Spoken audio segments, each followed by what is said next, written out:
ชบารมีแห่งคุณพระศรีรัตนตรัยและบุญกุศลที่เกิด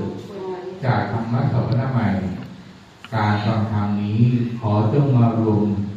กันเป็นตบะเป็นเดชะเป็นภารวะปัจจัยอำนวยอวยพรให้ท่านทั้งหลายจงปราศจากทุกข์โศกโรคภัยมีความสุขความเจริญยิ่งขึ้นไปในร่มธรรมแห่งองค์สมเด็จพระสัมมาสัมพุทธเจ้าเจริญยิ่งด้วยอายุวันนะสุขภาละอัฏฐานธนสารสมบัติ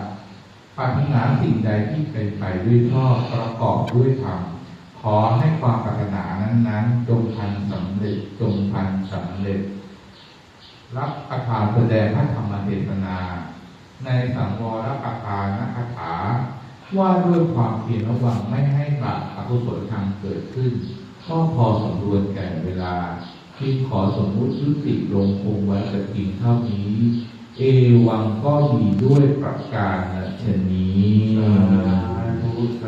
สาธุ สาธุ